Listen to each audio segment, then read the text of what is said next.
and let's get it.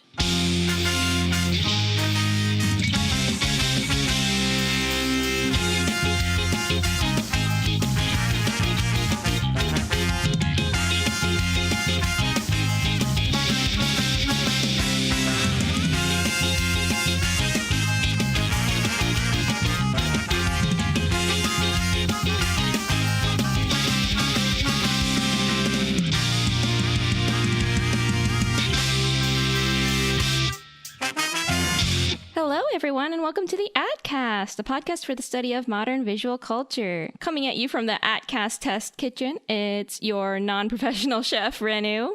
And your soup.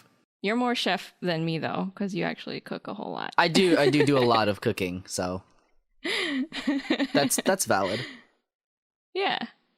This week, AT stands for Appétit Troupe because we'll be talking about the Bon Appétit YouTube channel. But before we get into that, what have we been up to? Well, this is a serendipitous sort of episode in terms of timing. Really? Because speaking of Bon Appetit, I had to make dinner for my family for my dad's birthday the other day. And I had nothing planned. And I was like, well, oh no.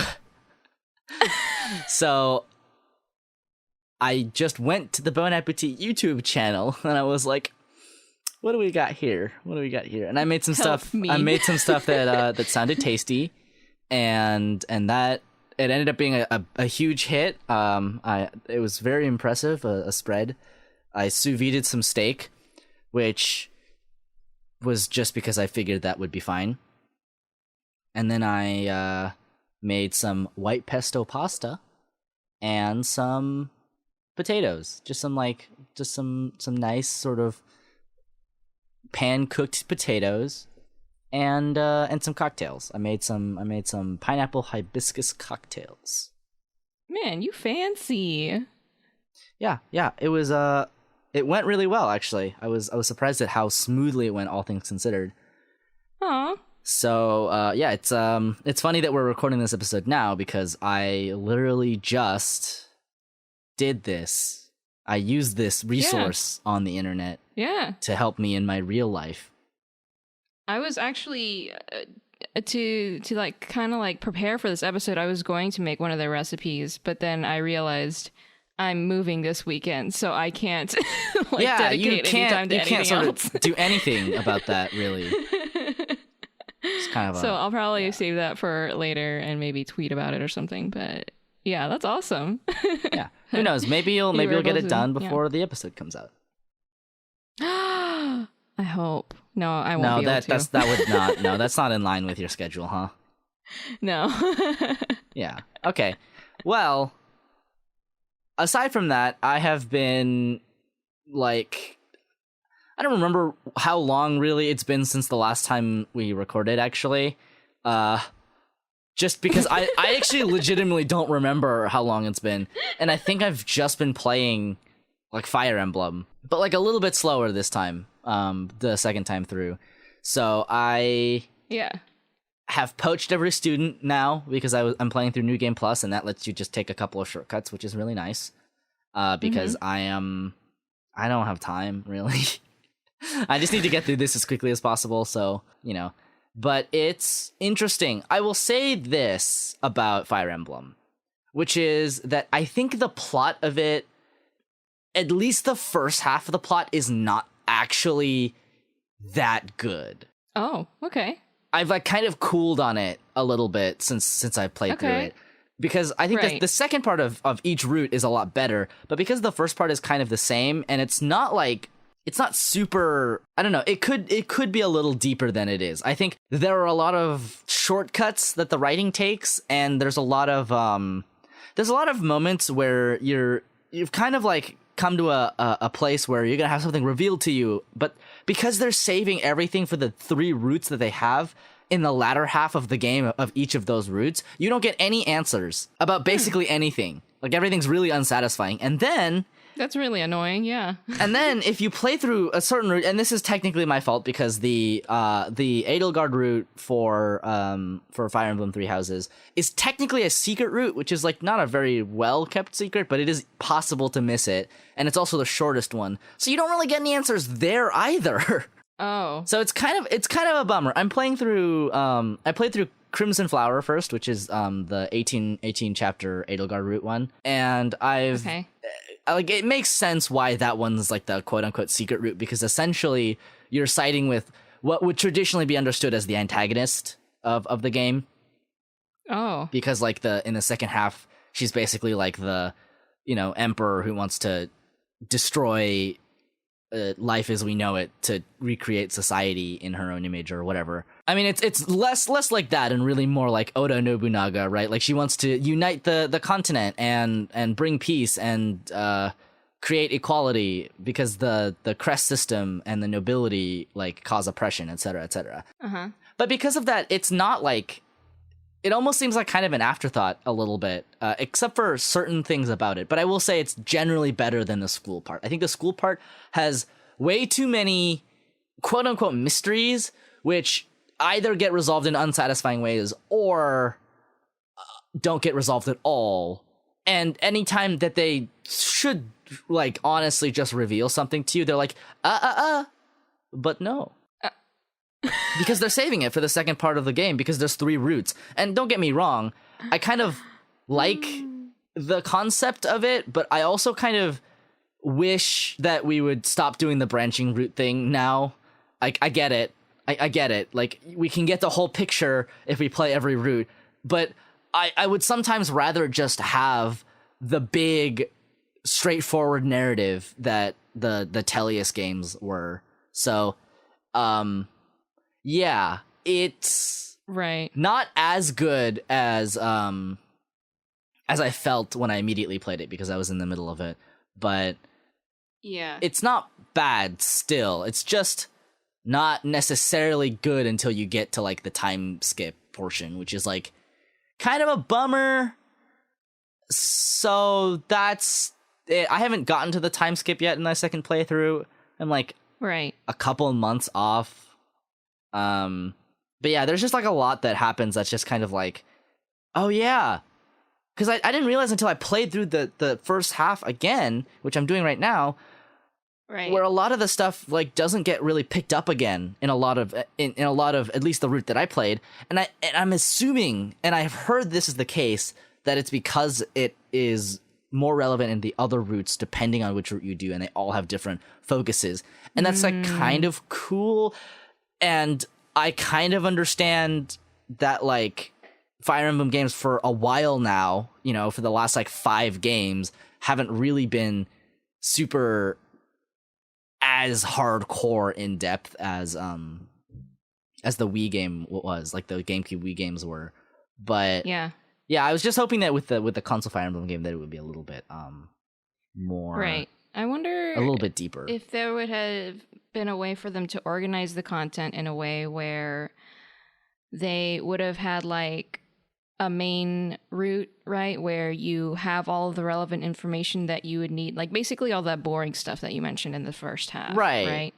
And then that way, when you play the other routes, they kind of start where the interesting stuff starts, right? So that you can approach it from each of the houses or whatever. Yeah. That way you don't have to backtrack over all of the uninteresting stuff, or if you do so, you would do so at an accelerated rate, so that because you already know, you the player already know, right? Yeah. So I think that would have been more ideal. Maybe. See, the problem is that the structure of the game, it doesn't really allow for a smoother way of doing this.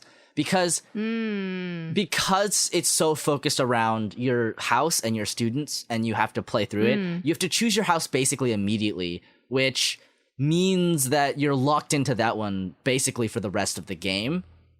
Right. And so you don't get to make that choice, and you don't get to just like make a save file and then choose, except for the Black Eagle's house, because there's a branching path there. Okay. And I think because they were intending it to be played, like replayed, the school stuff doesn't feel as deep as the rest of it, because they want you to kind of just like skip through it, even though it's like half the game still. Right. Yeah, that's what I feel like could have maybe I don't know. I don't know what would have to go into it to make it smoother or more interesting, but it feels kind of like if you're planning like this kind of game that for sure your player will have to replay this game or will be interested in replaying this game, that there needs to be some kind of accommodation made to make things to not like make them feel like it's a grind or whatever, right? Because I mean, yeah, it's an SRPG, but you don't need to like you shouldn't also have to like grind through the plot too, you know? Yeah, I think like I think a lot of it is just the fact that it's made to be replayed a bunch, and I'm guessing they're not really expecting you to like binge all of it at once, which is fair. It's just that like I think the branching path structure of the game, now that we've done it with this game, we're kind of done with it. Like, I don't think we need to do this again because it... Right. I will say this. The branching paths in this game are a lot better than the branching paths in Fates. Like the Conquest and Birthright ones. Right, The branching paths make so much more sense. God, okay. I have so many issues with the plot of Fates, but that's neither here nor there. I think that there are compromises that must be made for a game of this structure, and I think that they've done pretty okay within those constraints. I just don't think we should do this again. I think we can safely go back to a Fire Emblem game that's like deep and like, because like I think the world building is like good. It's like very wide, right? Right. But like a lot of aspects of it don't feel as deep because they're expecting you to kind of fill it in with the other routes.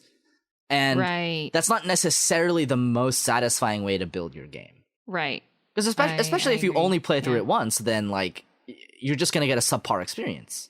Right. That's true. But I mean, don't get me wrong.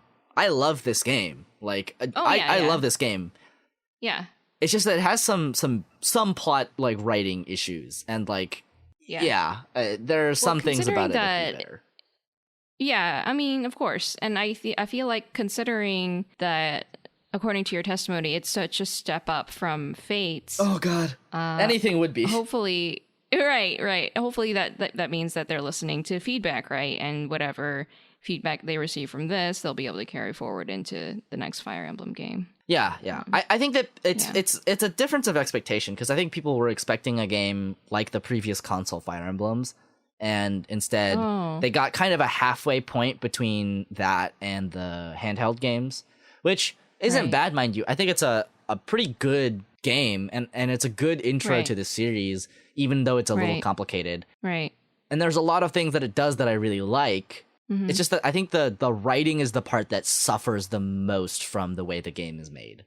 Yeah, and you would feel like if you're going to go this way, that if anything, the writing ought to be elevated by the plot somehow. Like the way that you structured your story needs to... Right. Like, the way that you structure your story and the way that you structure your game, they need to feed into each other, right? They need to elevate each other, not one side gets brought down. Yeah, and I think that, like, as far as handheld Fire Emblem games go, they've always been a little bit like this, where a lot of it is meant to be interpreted, and sort of the finer details are left to sort of be inferred. It's just that when you have the benefit of a console, then you have the liberty of exploring that in more depth. And I think they could have done that. Sure. Because there are shining moments in the game of like real, like, kind of emotional impact. And then a lot of the times it's just kind of like, well, you're not going to answer this question, and I already know the answer to it, but you're just refusing to answer because you're saving it for a different route, and that's frustrating.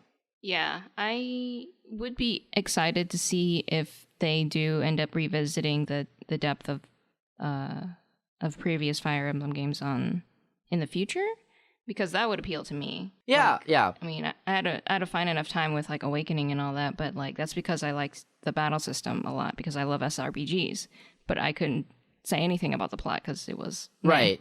Right. Awakening has like small moments that it's really good, and aside from that, a lot of its characterization is honestly a little flat. Right, exactly. And I would love, because like one of my favorite games of all time was Final Fantasy Tactics, And so if I can have my SRPG and have my plot, then you'll automatically be like one of my favorites. Yeah. I also think that Yeah. a lot of the issues that I have with this game seem to be conscious choices based on the format of the game. And that's like kind of okay, because I feel someone will probably dig it. I think that because the conceit of the game is that you're a teacher, which is kind of neat, to be honest. Like I kind of like the format the game takes in that respect. Sure. You kind of can guide your students into whatever classes you want them to be, really. And I have some complicated feelings about that, because on one hand, it is nice to be able to customize your units to have them do whatever. But on the other hand, I also kind of like it when I don't really get a choice in the matter. Like, I really like old Fire Emblem progression, where it's just, I'm a soldier class, and I will upgrade into a better soldier class, right? Like, I like it because, and this is a personal issue of mine, is that I like to keep the characters in their, like, canon classes, their quote-unquote canon classes, as often as possible. You will know which classes those are in Three Houses, because after the time skip, they will keep their outfit that they wear in that class. And I kind of wish that was just the class they were a little bit. Right. But I understand why they didn't for this game specifically. It's not my personal taste. Okay. Because I think that there are people that really like it, right? Okay. And I don't want to just be like, Fire Emblem used to be so good. Brr, brr, brr, brr. I think it's good. I really love this series still, and like, yeah. I don't want to become the like Gen 1 or only Pokemon guy who's like, Charizard only, best Pokemon. Oh, it's only one, right? So as a Gen 1 lady, I do not agree on only using Gen 1 Pokemon all the time. Yeah. Well, that's like, and this is completely a different topic entirely. But like, I'm not even remotely mad about there not being every Pokemon in Sword and Shield. I think that's fine. I think that's kind of fun, honestly. And like, all the complaints about it are just whatever. Like, I get it. It sucks if your favorite Pokemon isn't in the game, but I'm sure they'll be in a future game, and you just can't really expect it. There's like 1,000 of those suckers now. I think it is tough because they made a new system, or I guess like a new engine or whatever, for the new game, that either they delay the game by like a significant amount of time in order to be able to model all of the previous Pokemon to put in this game, or they release it sooner. And at that point, you're not even like really making the game anymore so much as you're just like making art assets for it. And like, that's not the way that a game cycle, like a game dev cycle, works. Right. So I think they just had to make a call, and I mean, if this is what they want to do, then I mean, it's their franchise. Like, I do think there is like for me, there's a certain appeal of seeing previous generations of Pokemon plus the new generation of Pokemon like interacting, right? And they live in the same world. It makes it feel like they all belong together, right? It's not just like you go from one region to another and they don't ever intermingle, right? So I think there's a huge appeal in that, and I think that's why people are maybe super disappointed, aside from like not having their favorite Pokemon, is like it just feels better when they're all, you know, in the same world. right. But also, like, you know, they're not necessarily all like the only reason that people are mad about this is like because they're just not all there. Like, the concept of that is upsetting to them. Okay. Because like, the thing is, a lot of Pokemon games, you can't even access the general population of Pokemon until you beat the game. Right, exactly. And the only concerns after that are if you're a collector, which I get, like, you know, that different people play the game differently, and it kind of sucks if you don't have the ability to do that. But like, I feel like that's a very small, like a very small sort of population, a subsect of the population of Pokemon players. And like, for the people who are concerned about competitive integrity, I promise you it's not going to break the competitive scene. Like, this is literally the same as if a hero was banned. It's just not applicable. It doesn't matter.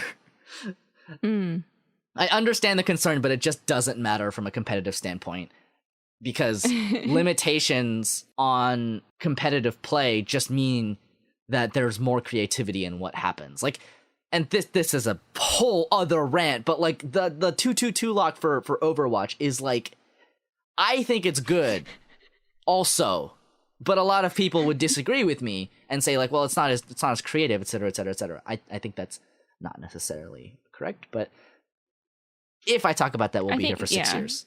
I think. Yeah, no, I agree with the principle anyway, in that like creativity can spring from limitations. I think that creativity has to spring from limitations. Yeah. I don't think that people need something to bounce off of. Sure. So yeah, honestly, like I find it kind of more fun personally when games don't necessarily have like access to everything, right? Like if you had like a cheat code and you could give yourself like infinite money, then that's like kind of fun for like 5 minutes before you're like, well, I'm bored now because I don't have anything to do now that I've obtained everything. Yeah, well, I think it also depends on your own circumstances too, right? It's like, yeah, I mean, if you have limited time, then yeah, people will like pay money in order to get to the goal faster or something like that, right? So I think there could be an argument made in both directions, but I definitely don't feel like it should always be like one way or the other. Mm-hmm. You know, like, well, I mean, they're not like excluding every Pokemon, mind you.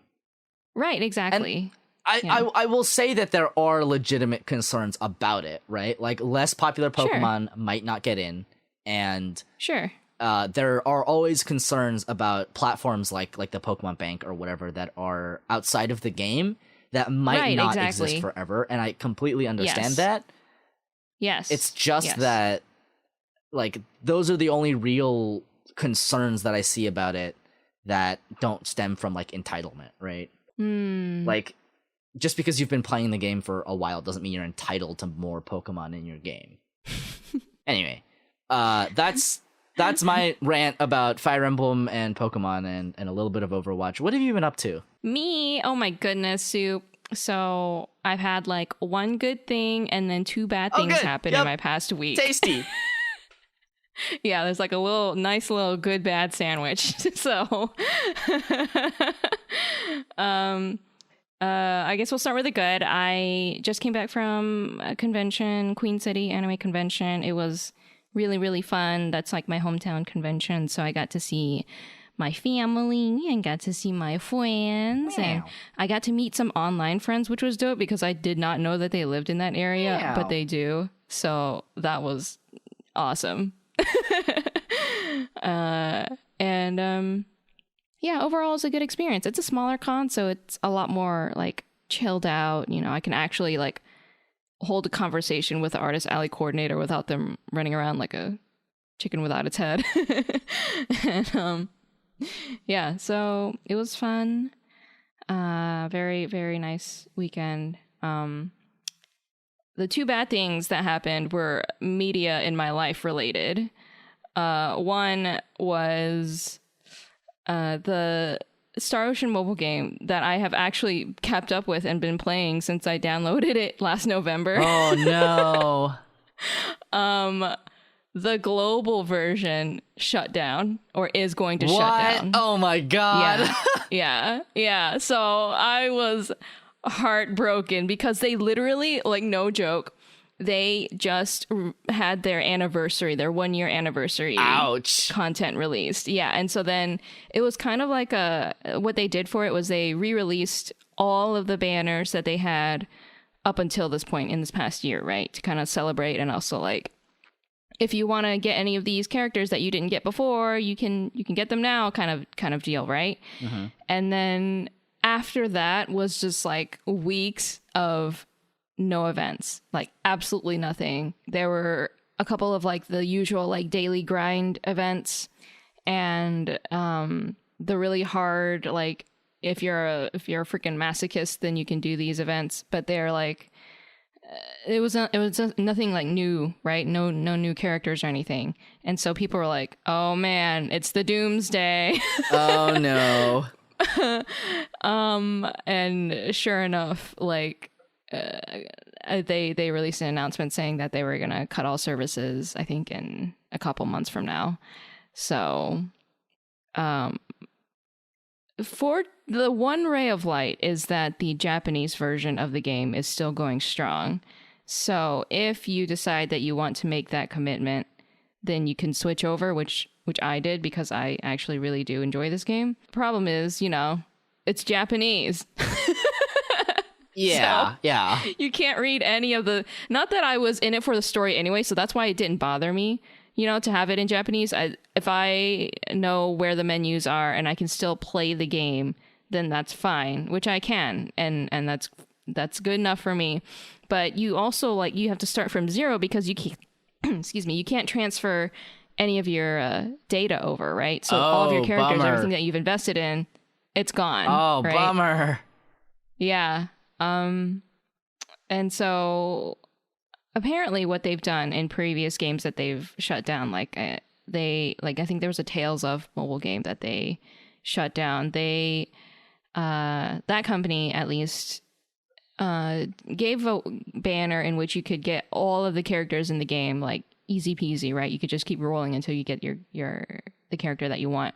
For this game, for their shutdown, they have it so that you can exchange coins in the coin shop or whatever to get them. The problem is that the coin amount that you need to get these characters is super high. Oh, bummer. It's stupidly high. So you have to grind out these events over and over and over again just to get these characters that are going to disappear anyway. And it's why couldn't you just given them to us? Or just put them in a little reroll banner you or must whatever. Suffer.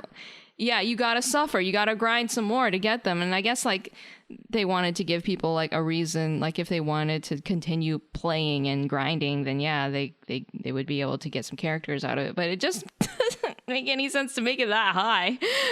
Ugh, that feels bad. So yeah, feels bad all around. It wasn't. It was going to be the one mobile game that I actually put money into support, right? Because I enjoyed it that much. Mm-hmm. But it was so laden with so many problems that were just never fixed because I think the global team is so small that rather than actually fixing any of the technical problems, they were just okay, well, this game isn't compatible with that anymore, so we're just not going to ever fix it. We have to focus on prioritizing the new banners and the new content, right? That's such a bummer. Yeah, it was such a huge bummer. So, Listen, yeah. So this is why I play Grand Blue Fantasy. There's no US release for this game. I'm just keying into Japanese servers, and they just have the whole game in English. That's what I want. I know. I'm sorry, bud. You drew the short end of the stick there. I did. But I mean, to be fair, it's not on the bright side, it's there's always more fish in the sea. Yes, I agree. And you know what? If I want to, I can always switch to a different game. You could always play the Japanese game. Right, the Japanese version of it is actually extremely robust. I was shocked. Yeah, so it's just way better. No joke. It's literally way better. The UI. Yeah, I don't know if you remember me talking about this, but the menu interface in the global version was super slow, right? In the Japanese version, it's faster. What? The stuff is just coded better. It's way better supported. There are so many more characters in the Japanese version because it's actually had a couple of years under its belt. So, jeez. It's just better. It's just in a different language. So that's such a bummer. That's also hilarious. I did and this is a small aside. I did once do this for the game Puzzle and Dragons, where I had a Japanese account. Yeah. And I would use that to see what they were making. Anyway. Oh, that's funny. Now, I know you're heartbroken over this, but the mobile game Girls Frontline is currently having a Valhalla collab, which is really cool. Oh, neat. So I'm gonna probably start doing that, I think, this week. That's freaking dope. So that I can have my little Valhalla kids, because I love Valhalla. That's awesome. Yeah. Girls Frontline is really weird. It's a really weird game. What kind of game is it? Okay, so it's like oh god, how do you even describe it? Okay, so you know the game Kantai Collection, the ship game? but like they're all waifus. I have heard of it and I have seen art of it, and that's it. Yeah, so it's kind of like that, where all of the characters are personified guns. Right. And the gameplay, it's like a resource management game, like for half of it, and the other half it's like a turn-based strategy board game sort of thing. It's really weird. Okay. Anyway, I played a little bit of it a couple months ago in anticipation of the Valhalla collab, and now that it's started, I guess I should just pick it up again until I get the characters. If for no other reason than just to have them. Mm-hmm. Because, you know me, I love me some Valhalla. I got me one of them Jill plushies, just sitting somewhere on my shelf. I want a Jill plushie. Oh my god, you will not believe how hard I had to work to order one of these fucking things. I tried like 4 different times, and they had like pre-order windows, and I caught like the last one. Because every time I went, the website stopped working because there was so much traffic. Wow, really? They have? Oh my god! And then by the time it started working, all the plushies were sold out. No. Anyway, so I have one of those now. Oh, good. I'm glad you got one. Yeah, it's super adorable. But I do love Valhalla, and I love that studio and the game. Yeah, they're awesome. Very dearly. So anytime they do anything, I have to support it. Yes. Yeah. Anyway, did you have another bad thing? Oh yes, the anime that I've been watching. Okay, which it's is an old one. All right, it's called Touch. It's called what? Touch. Touch. Yes. Okay.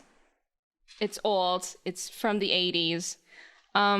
I was having a lovely time watching it because I was like, oh, 80s, and the 80s humor is very cute. The way that they animate is very cute. It's an anime about like these middle schoolers. There's two twins. There's twins, and they're both in love with the same girl, the girl next door. And the older twin, he's kind of like a laid back dude, like a bit of a slacker. He's basically labeled kind of like the good for nothing twin, whereas the other one is like the superstar, right? He's like the baseball star ace pitcher, whatever. And he's like super hardworking. All the girls love him, etc., right? So they both love this girl, and she's like the responsible type. Like everyone's like, oh, you'll make such a good wife and all that kind of business, right? And so they're in this love triangle, and then eventually it gets revealed throughout the story that the reason that the older twin portrays himself as such a good for nothing is because he's always sacrificed whatever is good for him for his little brother, right? He's always put his little brother first. Yeah. And that includes his feelings for the girl, right? He wants the two of them to get together, even at the cost of his own feelings, right? But the girl loves the older brother. So it's that kind of deal. Of course. Right? Yep. And so by the way, I'm spoiling like everything in this show up to where I've watched, which is the 26th episode. And so the main girl, she like makes it very clear how she feels about the guy, the older brother. And even though he knows that he could, obviously reciprocate, he doesn't, because he doesn't have any confidence in himself, right? Because he spent all of his life like putting his little brother first. He doesn't believe he's any good for her, and he still thinks that she should get together with his little brother. So it's a very like happy kind of approach to this whole situation. Like it's honestly like rather endearing how much, like, despite the fact that they both love the same girl, the two brothers are still very nice to each other. Like their bond hasn't really, it's gotten more complicated, but it hasn't been compromised in a way of like, oh, I hate you, we gotta fight and all that. I mean, they there's a bit of a competitive edge between them, but it's more like they want to bring out the best in each other, which is super sweet. And so I love that. And the plot eventually escalates to a point where the younger brother is about to they get into high school, and so they're going to compete for the Koshien, right, which is the big old baseball tournament. And so the whole town is hyped because the team is doing so well, right? Younger brother is the star, and it's leading up into the final game that will determine whether or not they qualify for the Koshien, right? If they win, they get to go in the Koshien.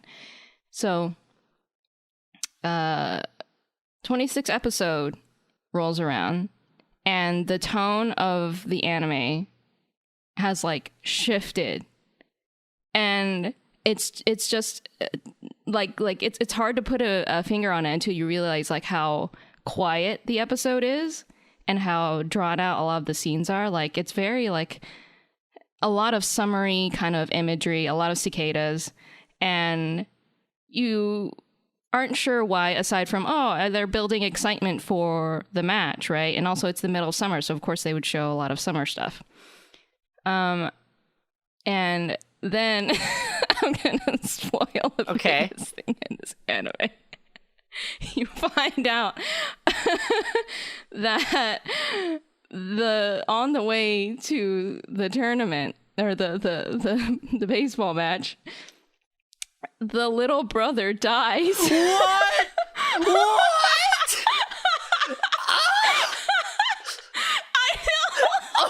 I lost my mind. What? Because literally, this is such a happy, good feeling show. Oh my god. What? No.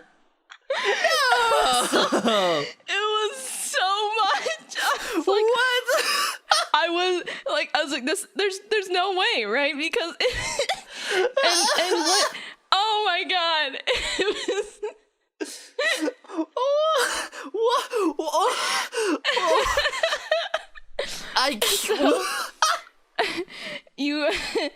You find out that so the episode is told in the perspective of the older brother, because mom was just like, hey, your brother left, get him this omamori for good luck, right? And so the older brother is like on the way trying to find the younger brother. He gets to the stadium, the younger brother isn't there, so you think, oh, maybe like he got sick, or they've been showing the sun a lot during this episode. Maybe he like had some like heat exhaustion or something, right? Because he's been training so hard for this tournament. It turns out that he got hit by a car trying to save a little kid from getting run over. I mean, of course. And then he went to another world to begin his fantasy adventure. Now he's in an isekai.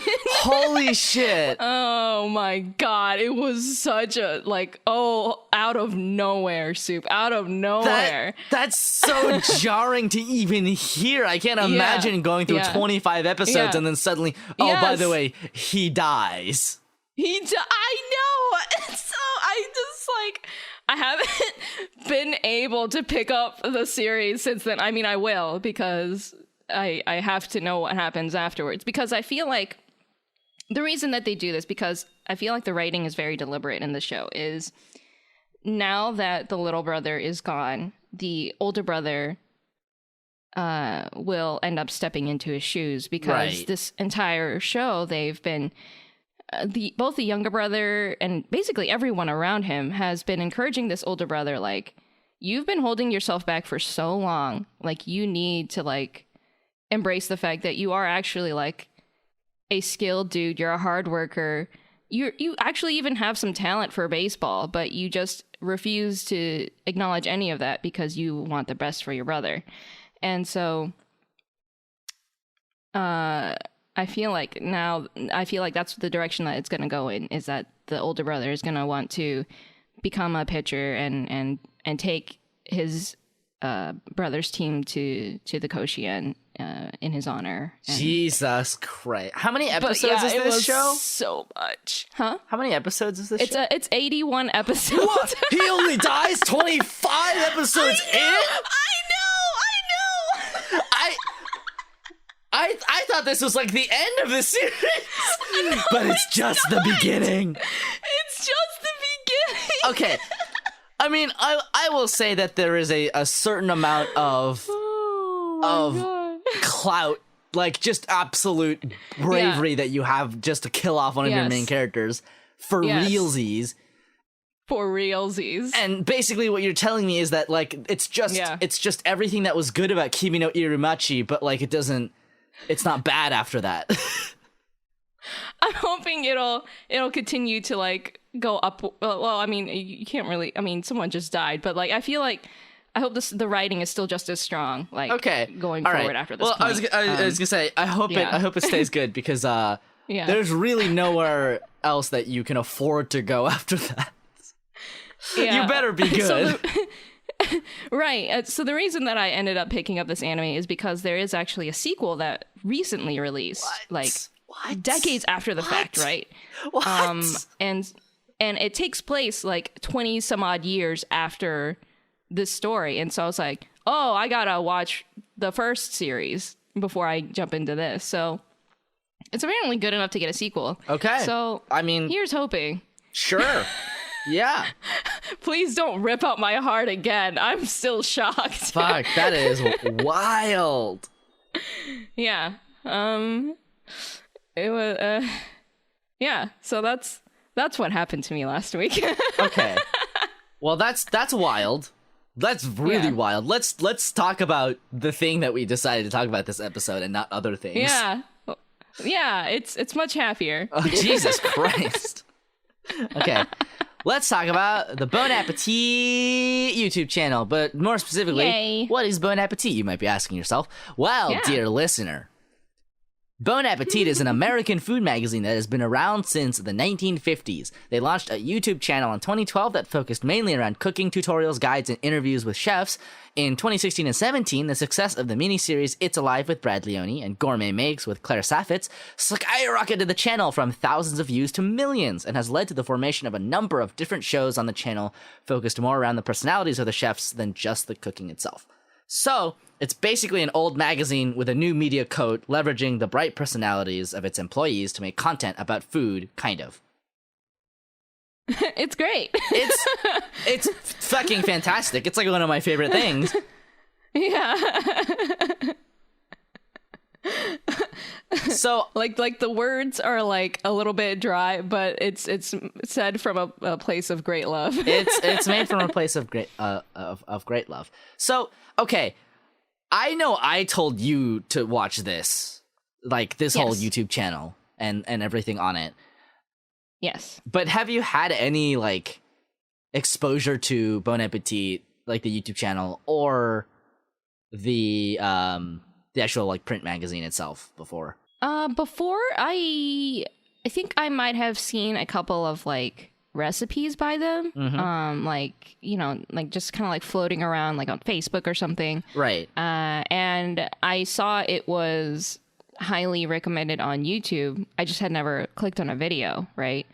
And so I was very pleasantly surprised because when you recommended it to me and I started watching, I was like, this is right up my alley. Why did I watch this earlier? I was gonna say, I bet you love this. I love the heck out of all of it. It's genuinely wonderful. Like it is so educational and so entertaining, and that's my jam. That's yep. My bread, you're very an butter, and entertainment focused person. Yes.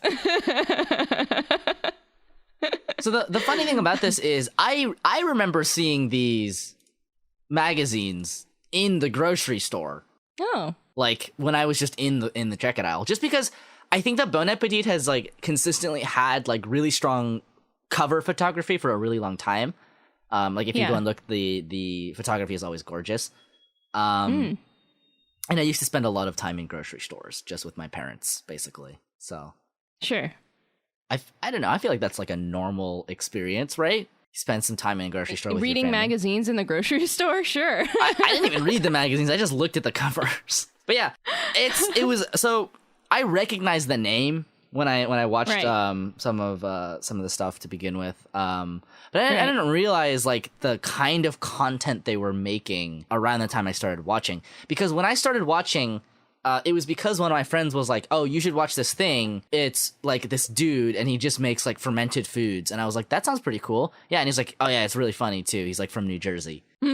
So that's how I started watching Bon Appetit, and I've been watching for like a year or two now, and it's like quickly grown into one of my favorite things. Because I mean, how could I not like it, right? It's like they're fun people doing their job. Exactly. It's about food and also about just like weirdos. Like they're all a little bizarre. I love all of their personalities because it's so just good. a little, They're so it's good. a little something different about each of them that's very unique and interesting. Yeah, And- I could not like choose my favorite Bon Appetit person. That's not impossible. Like they're all just gems. They're all just gems. I love them. They are. And Yes. I will say there's something a little bit like interesting about the way that it kind of taps into something that really, I guess, hasn't really been recreated that much. And at least not in the way that Bon Appetit does it. It's a very unique sort of thing. Yeah, it's personable, but obviously each of these chefs are like they're professionals, and Right. they have such a great respect for food that pulls through all of their content so well. Like, Yeah, they're tasting everything, they're explaining everything, and they're so like there's a certain approachable air about everything that they're making that just makes it so wonderful to watch. Yeah, I completely agree. I think that compared to, and I think that this is partly because of Bon Appetit as sort of a legacy of food and entertainment, right? As like a magazine. I think it's always been a little bit like aimed towards like the average person. Because I think, and this is my sort of opinion, where I think that a lot of people are very interested in food, not just from a culinary perspective, but from a humanitarian sort of humanistic, personal experience, right? The subjective experiences of food. And I think that's become a lot more of a thing in recent years as people become more conscious about it. But Right, yeah. so I think for a long time, people have been interested in the personalities behind cooking. And I think that's why people like figures in cooking are treated a little bit like celebrities, and they have celebrity TV shows, right? Right. Yeah. But it's a little bit different from that, because I think that as opposed to like Jamie Oliver or Julia Child, although Julia Child is like a very different sort of vibe and very very near and dear to America's heart. So it's almost like closer to the Bon Appetit sort of a vibe. But like I think that a lot of people are very interested in these personalities. And like God knows, the sort of internet and Guy Fieri and Gordon Ramsay, right? All of that is kind of a whole thing where a lot of people are very interested in these people and their like kind of weird personalities. Right. Because they have personalities that kind of shine through, and they have like ways that they approach food. And I think that's always been a little bit the case, right? With produced television, where a lot of TV shows have been focused around this, and very specifically like Anthony Bourdain and Parts Unknown is like a really great example of this, where like it's such a like reverent personal show while at the same time being like very informational. It's like you see it from his perspective and how he interacts with the spaces, but it's never that he's foregrounding that. Like he's never being like, well, my experience is what's important, right? It's that you're just getting to it through a person, and like the sort of culture that you're visiting is like the foremost important thing, and it's always treated with respect. Anyway, I think that Bon Appetit keys into a similar space.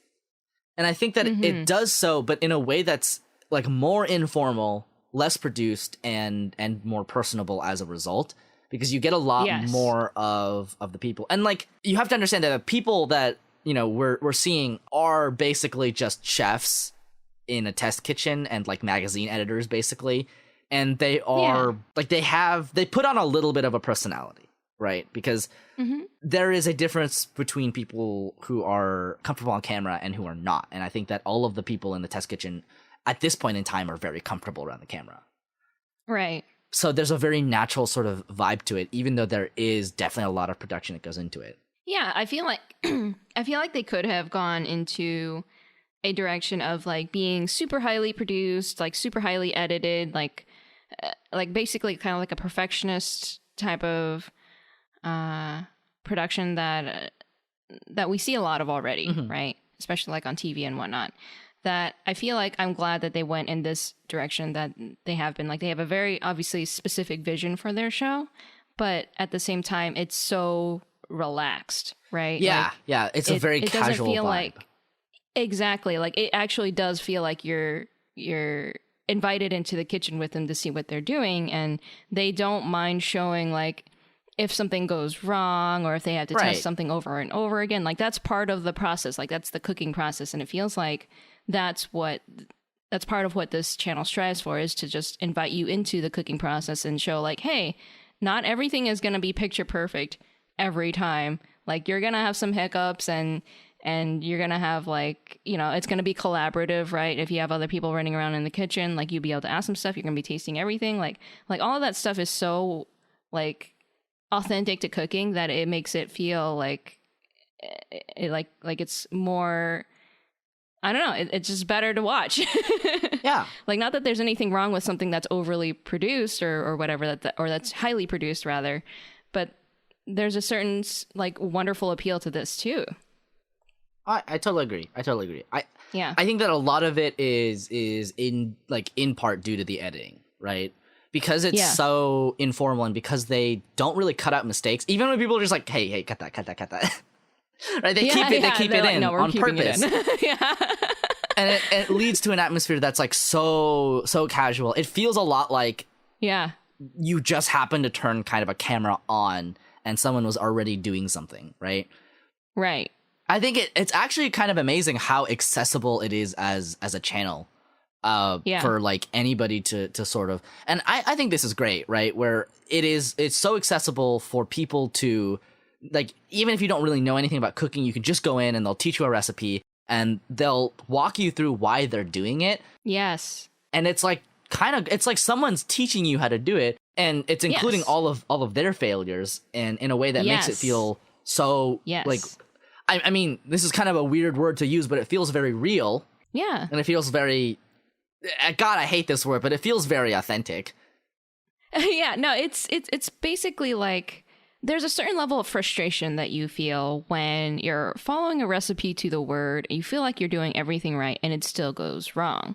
And because the person that you're following or the recipe that you're following is like basically like the law or like everything is perfect in that world, you feel separated from it. And I feel like people who aren't super well versed in cooking or are trying to get into cooking but are apprehensive about it because, you know, it's difficult and you don't know anything about food or whatever, they could approach this kind of content and see like, oh, it's okay to mess up.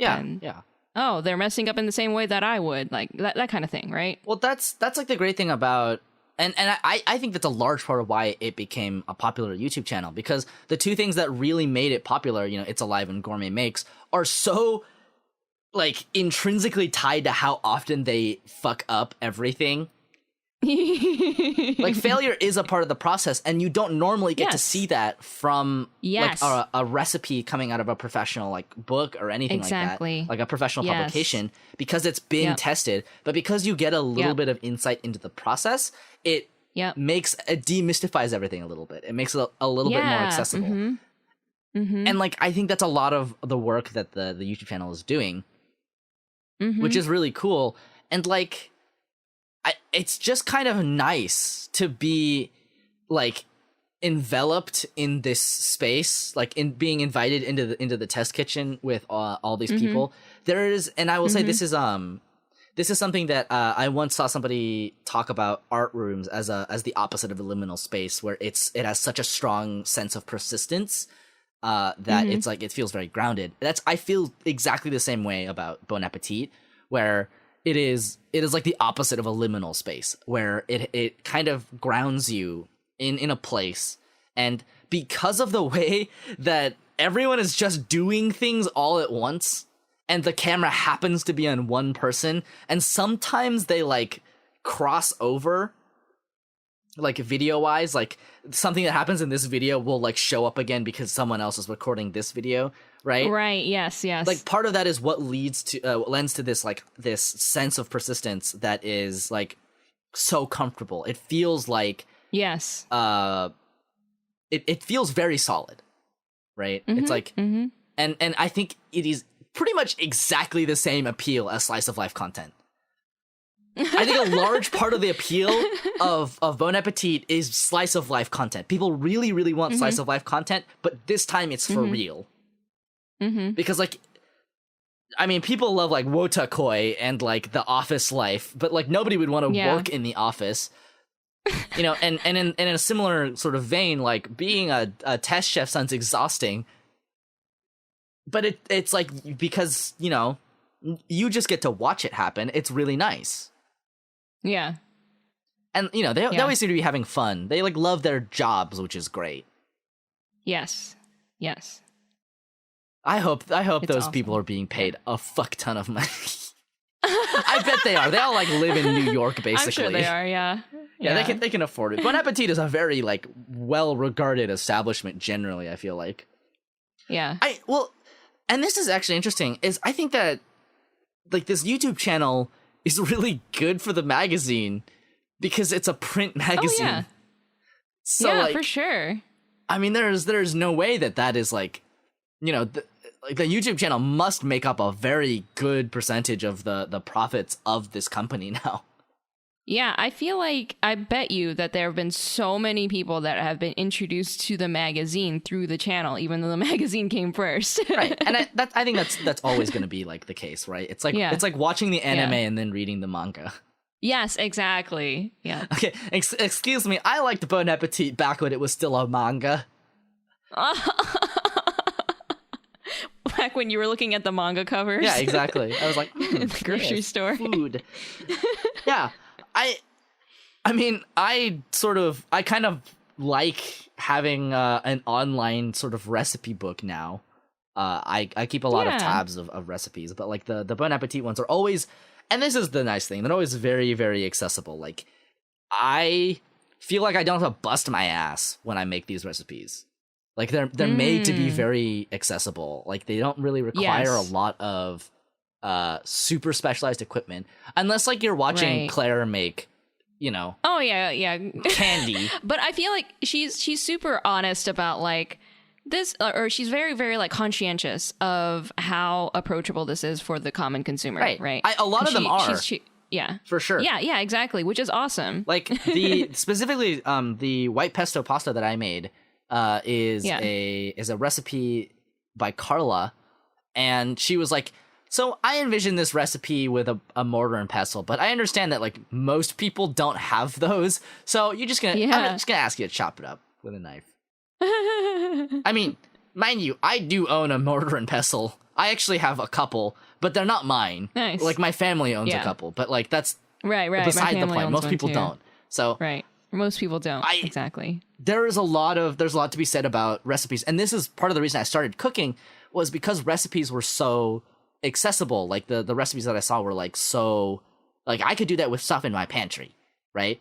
And that will give you the experience required to be able to make other stuff and to branch out and to actually go grocery shopping and to start cooking.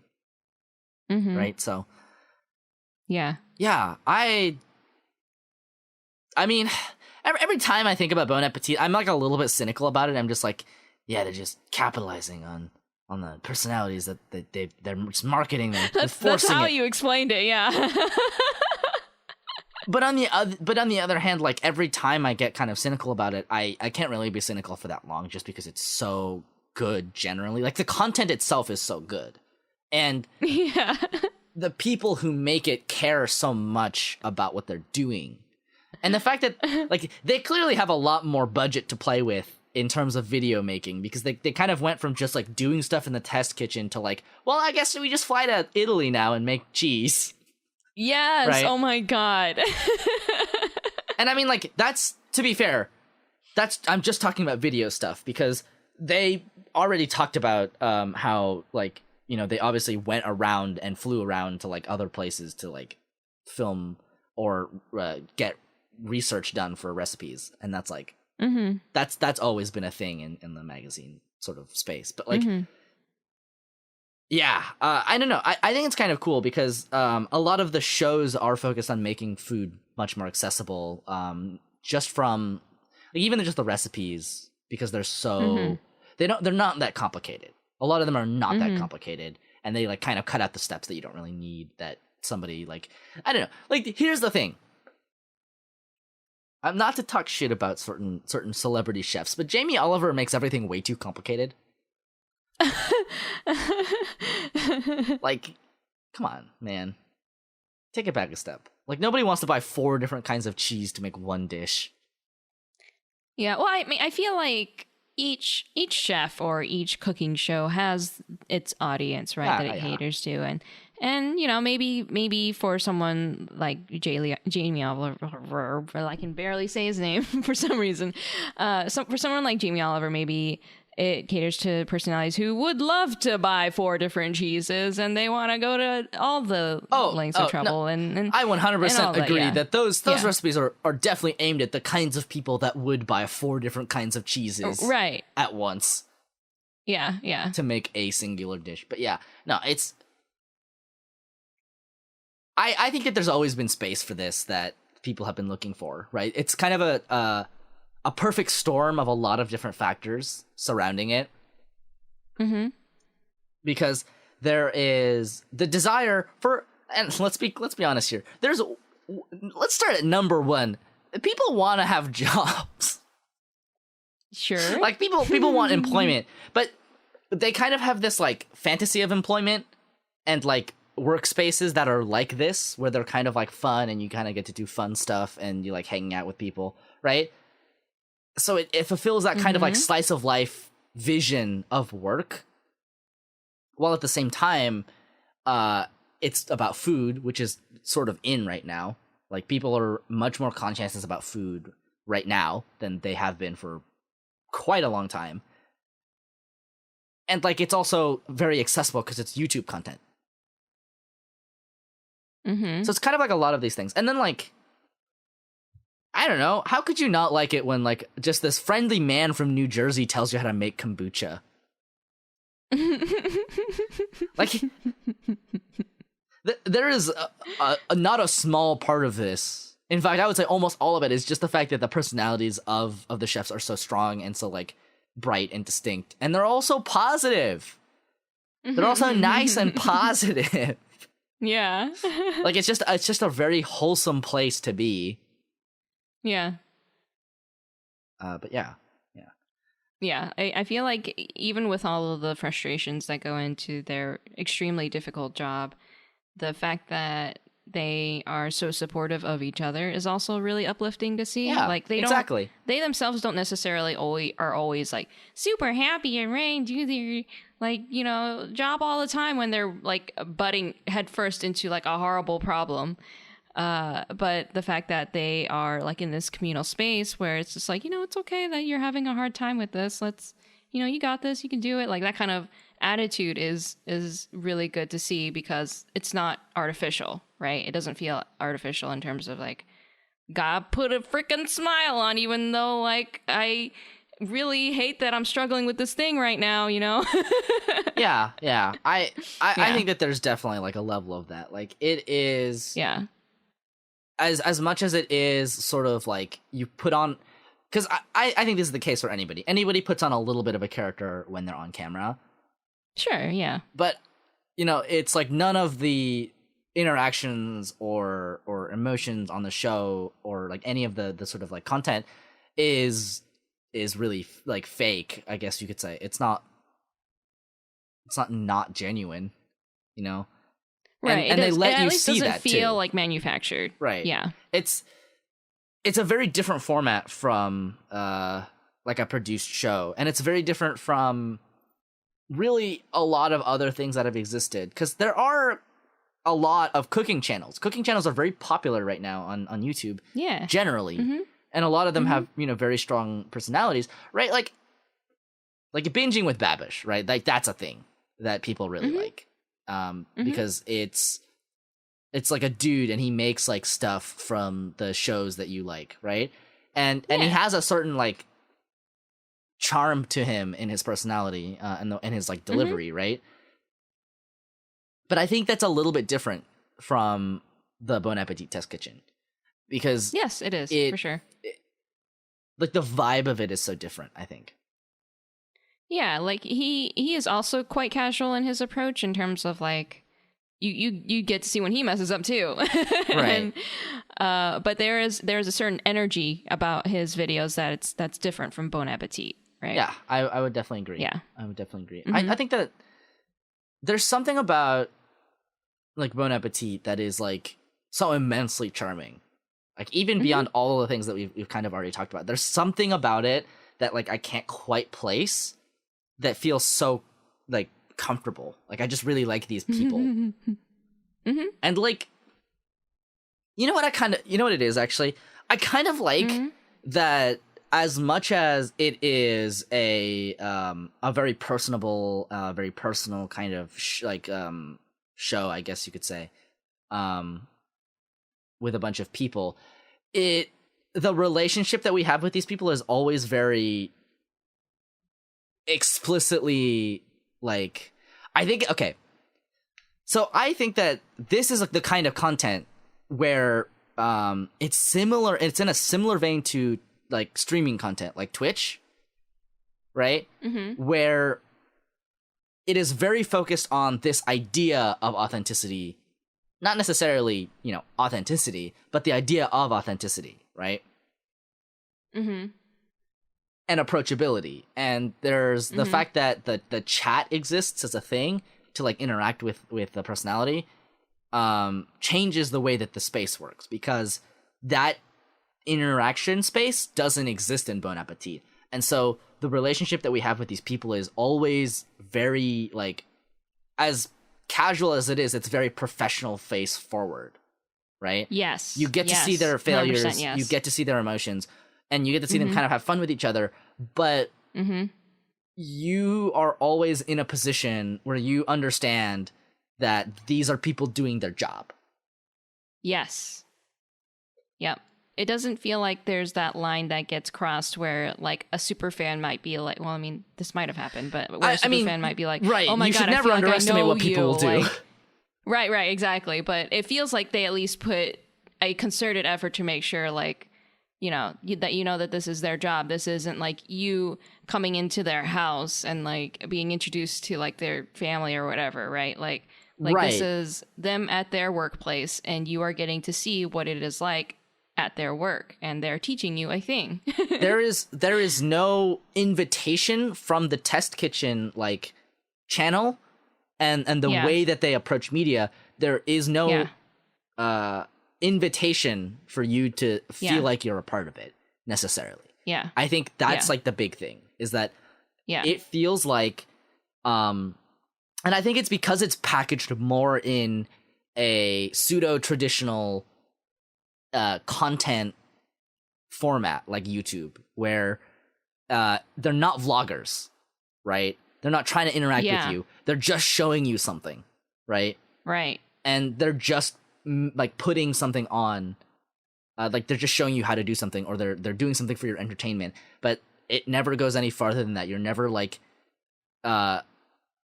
you're never lured into the space, even though you feel as if that you are kind of like in it, I guess you could say.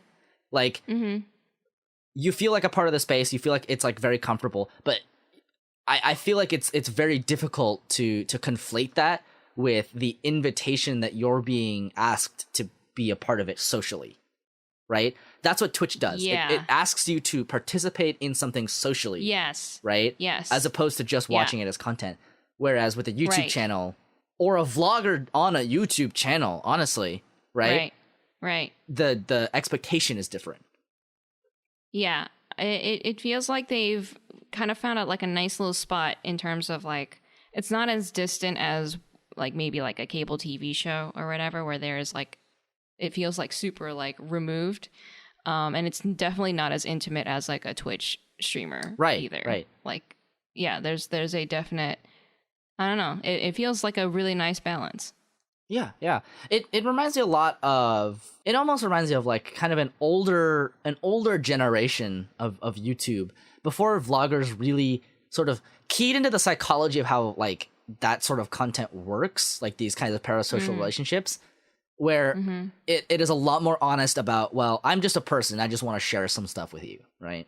And like that's kind of where our relationship ends. And now, mind you, I'm not saying that that's like going to be the message that everybody takes away, because some people can get a little bit like that, and it just is like that, right? Yeah, you just can't help that.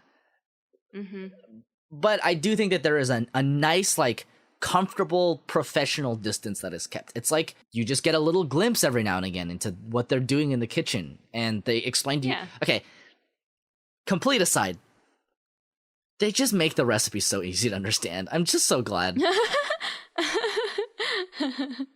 Like, I feel like a lot of recipes can get really bogged down in like very specific details and get very complicated, but yeah, I've never had any issue with anything I've ever tried to make from Bon Appetit. Right. But yeah, I don't know. I love it, and as much as I try to be cynical about it, and like, because that's just how I am, you know. Yes. As much as I try to be cynical about it, there is definitely a I can't be that cynical about it. Like it's one of the even you cannot be that cynical. It is one of the nice things that we have still in this hellscape we call a planet. Okay, here we go. Yeah. Well, I mean, I also like that it's obviously riding a couple of trends, right? But they do go through a good amount of effort to, and this is with like, you know, Brad's like It's Alive going places, right?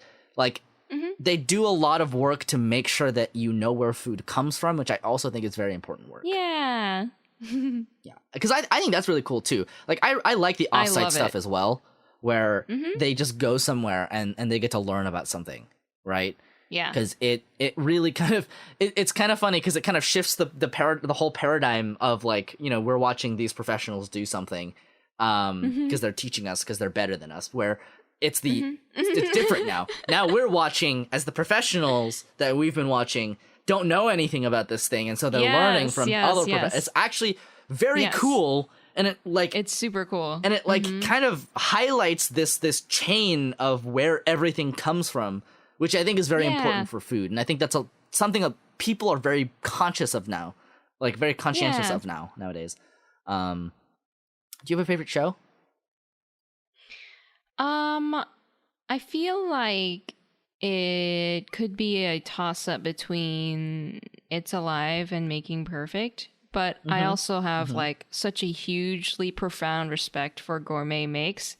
The only reason it's not my favorite is because when I go to YouTube, I don't go to watch like a professional like version, like idealized version of me as a professional chef struggle to like make a thing, because like I feel like if I was in Claire's position, I would be the exact same way of like just exasperated on, all the time. Exasperated all the time, taking on a huge like a monumental challenge and just like continuously running into like hurdle after hurdle until I'm just like beyond myself, right? Yeah. And like obsessing over a problem even outside of the kitchen, right? Like that would be me, right? And so like that's why like I feel for her like so deeply, and I love her show too, and it's just like a type of a preference for what kind of shows that I go to YouTube for specifically. So that's why, like, even though, like, I super duper love her show, it's just, like, it only gets, like, only beat out, like, slightly by the other ones because, like, they more cater towards, like, why I go to YouTube. I guess, that's fair. Yeah. I think Gourmet Makes is my favorite one. Like, that's the one that lights up my life every time I see it. Right. And for me, it's just like, I get lit, it lights up, like, my life, too. It's just, like, also, like, a grim reminder of, like, my personality. Yeah, that's very fair. That's very fair. Yeah. I think I think that's very fair. Yeah, Yeah. I think Claire's my favorite. I like Claire a lot. I love Claire. Yeah. Claire's good. She's good. I love basically all of the people in the shows that I've watched from Bon Appetit. I do think that Making Perfect is a very, very close second or a tie. Just because I like the way that it highlights every chef that they have. Yes, exactly. That they're all just kind of working together. I also... Yeah. I very, very enjoyed the process of, like, how they come together to make the thing.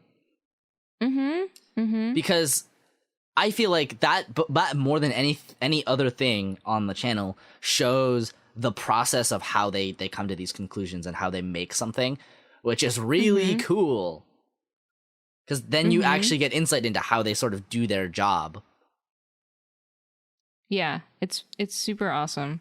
Yeah. I love the collaborative amount of it, and like, and how it's quite clear. It's just like, I mean, I like how this is, so this is what we're gonna move forward with, and it's not so much of an objective like this is perfection, you know, that kind of thing. Right. Yeah. I would definitely watch more of it if they made it. The sort of vibe of it is definitely a little different because it's more produced for television. Yes. But like you can see that all of the sort of principles of Bon Appetit kind of make it through unscathed. Yeah. And then like their YouTube channel has like the more fun stuff, right? Like cuz like let's not sort of downplay how good the editing is in creating the mood. Like the reason It's Alive is so good is because the editing is so snappy and sharp. It almost feels like it's funny. The editing is sassy. It almost feels like cuz like you get so much personality from the editing. Yeah. That it feels like the editing itself is another character. It is, for sure. Like you get some of the editors' whoever's personality. doing the editing is just they're just having a good time with it, and you can tell, and that's like the best. Yeah. Yeah, I don't know. It just feels like such a like wholesome process from start to finish. And obviously I'm sure it's exhausting, you know, having a camera on and also doing your work. For sure. But I also kind of like that it's just so it could easily have been, you know, once they have like more interest in it, they just make more and more produced stuff. But they've never really moved away from it, right? And to the point where even their recipes now are a little bit sassier in their editing, which I think is like kind of a fun touch. Like, yeah. I mean, I don't think it's ever as snappy as it is with It's Alive. Like they love to just sort of to toy with Brad, which is just great. They run away with it, yeah. Just completely run away with it. I'm in love with it because because it lays the process of the creation so bare, right? Where you can see where the seams are and you can see from start to finish like kind of the process of it. And so in the same way that you get to see them make the recipe, you also see kind of the way that this whole production is made. And it's okay. And this is really interesting, right? Because this is like something that doesn't really exist as a thing until like very sort of recently, where you have meta fiction, right? You have like plays that call attention to the fact that they're plays. And it is kind of like that, but in a more distilled form, where it is a video and it is drawing attention to the fact that it is a video that is edited. And it's, by the way, here's a fun sort of like fun thing is we do the same thing with this podcast. Well, I do the same thing with the podcast, where I will purposely leave in seams sometimes. Like, I will just leave stuff in to remind you that you are listening to a podcast. By the way, you're listening to a podcast right now. I hope we made that clear. Yeah, I hope we made that clear. Right, it's I don't know. Bon Appetit is like really weird. Because I didn't expect it to be like a thing that I would be so engaged in. I kind of thought I would just be like, I'm just watching It's Alive and whatever. But then I kind of like really fell in love with all the people who make the kitchen the space that it is. And I think that's also kind of important, right? That it's such a communal space. That it's like Yes, absolutely. You recognize the people going through the background, and it feels very comfortable. It's kind of like if you go to a cafe every day and you just kind of get accustomed to the white noise of the people like going like clink, clink, clink, clink. Yeah. Yeah. There's something very human about it.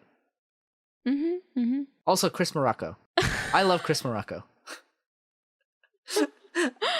I was trying to figure out like all throughout the episode where to put that in there, but like now is the time. Now is the time. Because like the thing is, I did not realize because whenever they like you see someone who you haven't seen before, you're like, oh, who's this person, right? And Chris shows up like almost as like a pseudo antagonist in Gourmet Makes, so he's just like, well, you gotta temper the chocolate. The freaking tempering of the chocolate. It's such a meme now. Yeah, but then after you kind of watch him, and you realize that like, I mean, Claire has said this has said as much, right? Where she's like, I like Chris a lot. I really seek Chris's approval, and I feel that a lot now. Where I'm just like, I seek Chris's approval also. Not in anything I do personally, but I just like when he signs off on stuff. Yeah. Everyone in the test kitchen is just a gem. They're just wonderful. And also the pineapple hibiscus cocktail that I made, the recipe is brought to you by Rick, who does a fantastic job. I think he's one of the best people to like talk you through the process, because every part of the process is like enlightening. I was like, whoa, my brain! Oh god, it's just expanding. Oh. You got like a galaxy brain. Yeah, moment. I like had a galaxy brain moment. It was just like, jeez. What is that melody?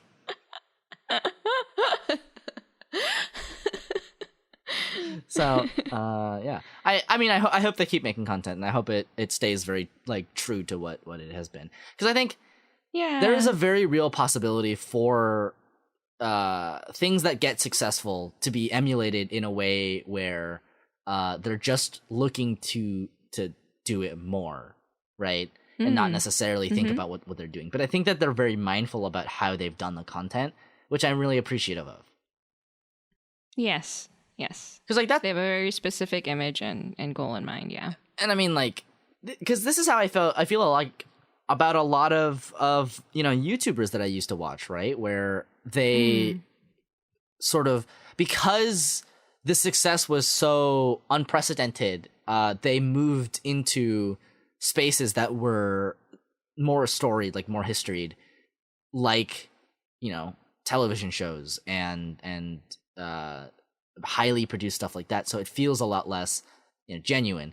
And like that's a whole sort of conversation to have about genuineness and authenticity. And right. Yeah. I think it's like, because authenticity is kind of a nasty word when it comes to food, and I hate it. But that's my personal feeling about like the way that we police food and culture in the US. But I guess that's a different time talking thing. I guess that's a topic for another time. But yeah, it feels very much like a comfortable, like, I don't know, it's like walking into your local bakery and you kind of get to listen to them talk to each other while they make bread. Oh, yeah. Like there's an idealized version of work happening here that is presented to us. Mm-hmm. Yeah. So that's Bon Appetit, I think. I think we covered a lot of it. Basically everything that we wanted to talk about. Yeah. If there's anything more, it'll probably just come to me in the middle of the night and I'll be like, oh. Yeah, you'll be like, I have to like Twitter thread all of this and put it on blast and Right. Yeah. So, and I'll just read about it later in the next morning and be like, oh well, they're yeah. soup. I've taken to putting it up on Patreon because they let you just kind of put a block of text up.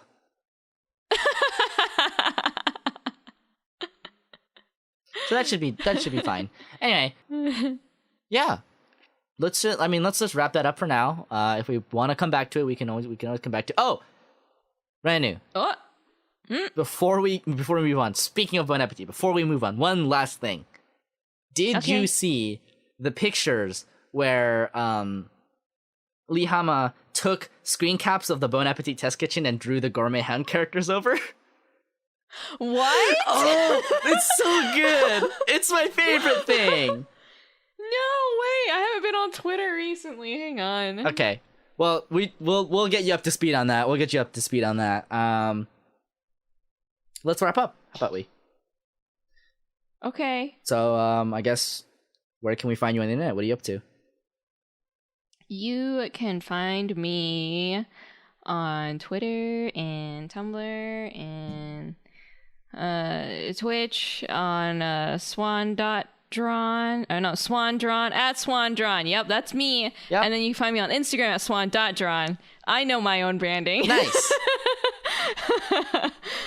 This week, like I said, I'm freaking moving, so Yikes. I will I'll try to squeeze in a stream because I didn't stream last week, but we'll see.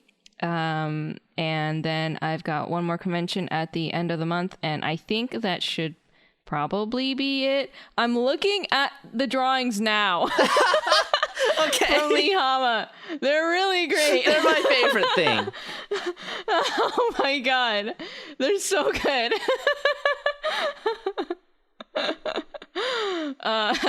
Yeah, that's what I'll be doing this weekend. And for the rest of the month is frantically moving, and then one last convention, one last hurrah, and hopefully I can hibernate for the rest of the year.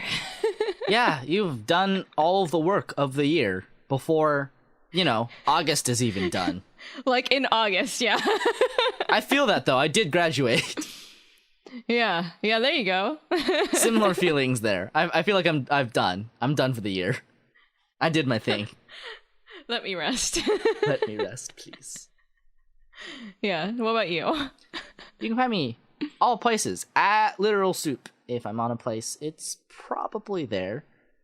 This week and the next week, I suppose. Although, yeah, that's, I guess, technically how it works, like 2 weeks from now. I am not sure if I have a job yet, because they said it might take a little bit to even determine if they do.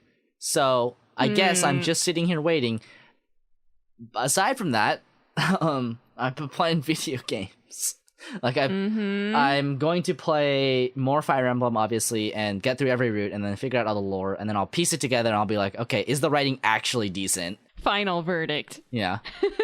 And also, I will probably play through the Girls Frontline Valhalla collab.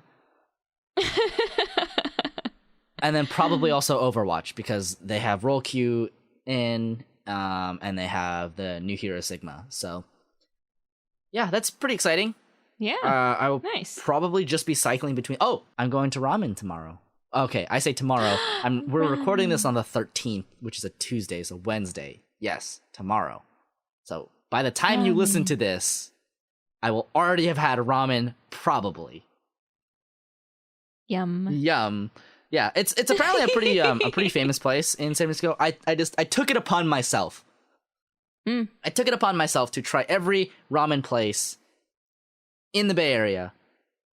Wow. So that I can determine which is the best one. Which one's your favorite? Yeah. I have a current favorite, of course. But if I say it, maybe the line will grow longer, so I'll just keep that to myself for now. I feel like that's a trend.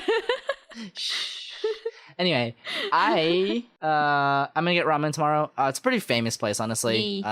It is Mensho Tokyo SF, so it's like the SF branch of a Japanese restaurant, and it has received Michelin stars, so that's a good sign, I think. Yeah, who knows? Someone thinks it's good. someone thinks it's good, which admittedly is like less of an endorsement than you would think it would be. Like, I've seen some stellar reviews about some very mediocre ramen. Anyway, there's a restaurant and a taste for everyone. I believe that is true, and this is why I believe that star ratings are worthless. Okay, anywy, I give this podcast 5 stars. Okay, yeah, 5 Michelin stars. Give Here it 5 we go. Michelin stars for tasteness. Yeah. Okay. Tasteness. But yeah, aside from that, I will probably be doing that. Okay, let's be real. I should probably be working on personal stuff. Like personal projects. But I'm just so lazy. Oh, somebody decided that they would, for their like show thing, play through one of the games that I put up on itch for the Sad Mecha Jam. And that was really cool. Oh. So I'll leave a link to that. Do it. It was very, very interesting listening to someone talk about the thought process playing it. And I don't know, man. Having anybody play your game feels real good. That's all I'm saying. Oh, that's sweet. Yeah. Yeah. But that's it. That's it for now, I suppose. Follow us on the tweeters at Absolute Cast. Our opening is by Scott 2 Network, and our ending is by Takuma Okada. Shoutouts this week to Gwen and Frostfall, and I should clarify this because this is a good time to say it. If you pledge $10 or more, you get a shout out, basically, right? And technically a postcard whenever we get around to doing that. But you are completely free to message us after you make your pledge and tell us which name you want us to shout you out with, because we don't want to make anyone uncomfortable, and we don't want to like bar anyone from that. So yeah, we're not gonna put any of your personal info on blast or whatever. Like, and yeah, we will probably default to your like username on Patreon, and if you want us to say anything else, you're free to message us. I promise that I won't use your whole government name so that someone can steal your identity. Yeah. That would just be tragic. Right. Like, also your social security number and right. But give us your credit card number and your social security number and the number on the back of your credit card, just for safety and not for Grand Blue rolls. Which is kind of a funny joke because you're already giving us money. Oh boy. Well, okay. Anyway. Thank you very much for helping to support us. Thank you very much for supporting us. Thank you so much to everyone who's listening. Could not do this without you. Yeah. Thank you. All right. Are you ready? Are you going to sing it with me this time? Oh man, did you learn the song? I didn't learn the whole song, but I just have the part that I know, the water. Yeah, do it. Why don't you do it with me? I'll sing with you. Okay, ready? This is gonna be so out of sync on when we sync this up in the recording. It's fine. It's fine. No, don't worry. You'll sync it up. It's fine. I'm not going to. It's gonna be so bad. Let's go. Okay. When are we starting? Where? What's the part that you know? Oh, I start from the Warera Majima. Yeah, Majima. Kensetsu. Oh Lord, I hope that was just Discord, and that sounds better when I sync that up in post. Maybe I'll make a note of it. No, listen, whatever you heard is exactly how it's gonna be. Okay, you're right. I shouldn't tamper with it too much. You are listening to a podcast after all. We live in a society. We live in a society. Okay, goodbye. Bye, everybody.